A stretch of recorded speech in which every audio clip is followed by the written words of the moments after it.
Today was certainly a very interesting day, as many days have been in the last several weeks and several months, and always are. Life is very interesting that way. However, we've got an FOMC meeting tomorrow, and we're getting some banking stress today. So let's analyze this and talk about what we need to talk about before we go into that FOMC meeting tomorrow. Let's start with the banking stress. Yesterday, we saw JP Morgan buy FRC. That is a deal that made a whole lot of sense. FRC has a lot of high net worth clients. Yes, the loans and the mortgages that they did have are lower than current market interest rates right now, but they're on very high quality properties.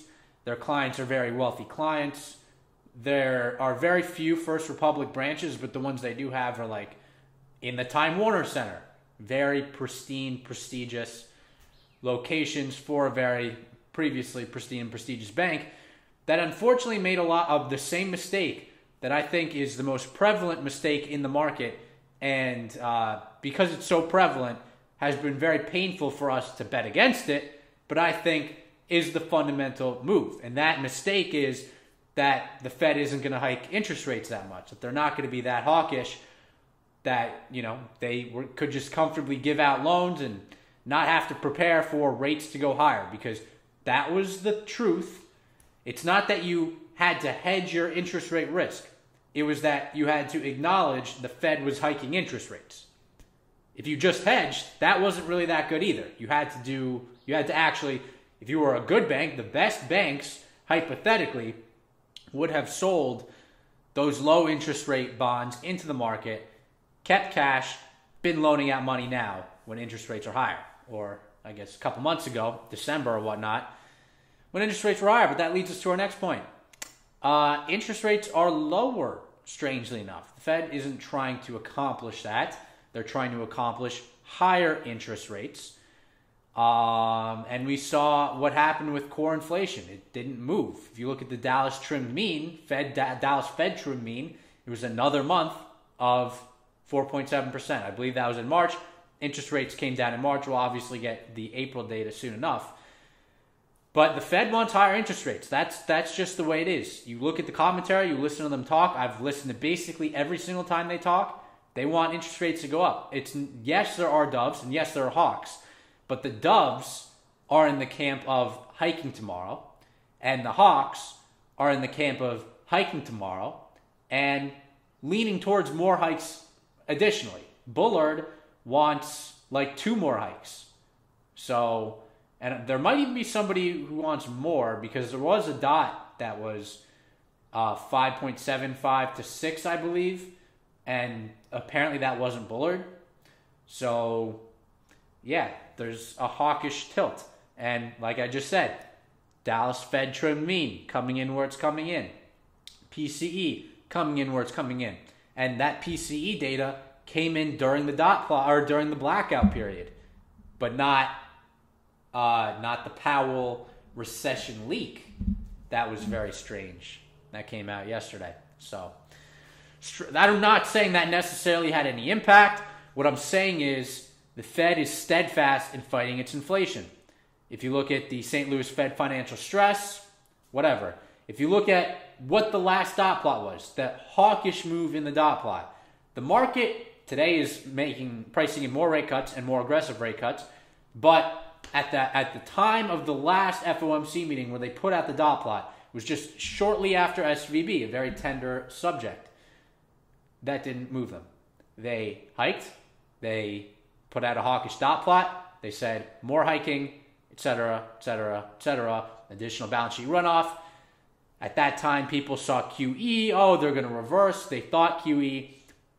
And since we've seen the balance sheet, again, continue to reverse at an even sharper slope, because with each bank failure, okay, if they have to put liquidity into the system, the logical thing to do if they're trying to decrease the money supply back to a normal average is to sell an equal or greater amount of securities into the market while also providing whatever liquidity they have to provide. So this is the Fed. They control the money. In this market, we're dealing with the money. We don't want to fight the people that deal with the money. The market's been doing that all year, and the market has been winning, but it's a game of chicken, as Kashkari said. And unfortunately, we're caught in the middle of that game of chicken. It sucks. It sucks being me. But it also sucks being SVB. And it's a game of chicken, okay? It's a game of chicken, and the Fed can decide if it wants to win. And right now, it seems like they want to win. That's just what it seems like. So I don't think they're going to be surprised by bank failures.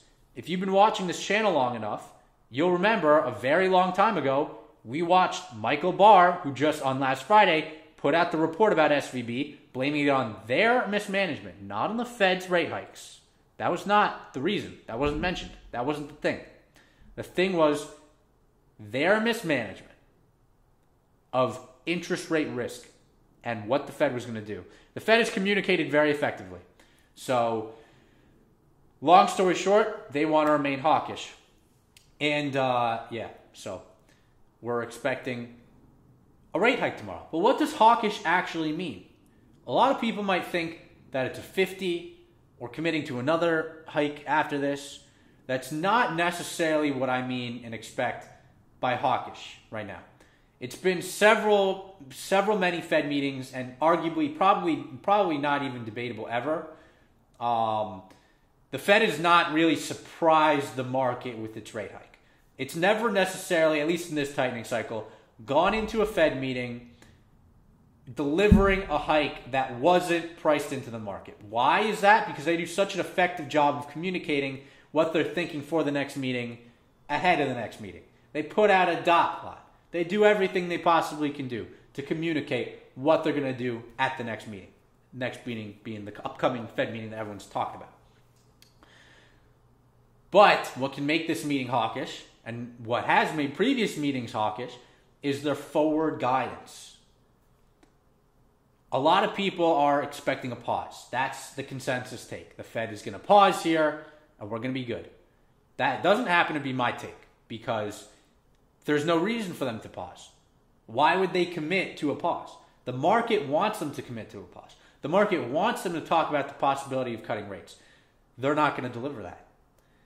In my opinion, what they're going to deliver is the potential for additional policy firming to be required. Again, let's not forget. The dot plot does have 7 members. That's a lot. I believe it's 19 or 20 total. 7 of which see additional rate hikes after May. And that is less than it would have been without SVB. They said that without SVB, they probably would have done more, but they want to see how financial stress settles. You look at the stocks today, the day before, you might freak out and say, oh, financial stress.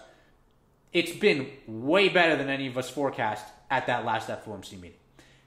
It's been way better than the bond market has signified. If you look at financial stress, and even just days after the last FOMC meeting when things started settling down, Bullard was saying it's coming down. And since that, financial stress has come down even more into the negative camp. Negative financial stress. So, there's a lot of hawkish tilt. Not hawkish changes, not hawkish hikes. Hawkish tilt of forward guidance, of not cutting rates this year, of holding rates high into next year, of not removing the possibility of additional policy tightening, policy firming. It's probably the phrase they're going to use. Inflation being too high. Dallas Fed trim mean not really moving. All these kinds of things are the truth, and they're hawkish. This is rhetoric that is not going in the easing direction. This is staying in the quantitative tightening direction. This is not pushing us closer to dovish. This is staying in the hawkish. So, that's my thinking going into the FOMC meeting. It's quite a big make or break moment for me. We're trying not to be like SVB. We'll see what happens. That's today's video, and until next time, peace out.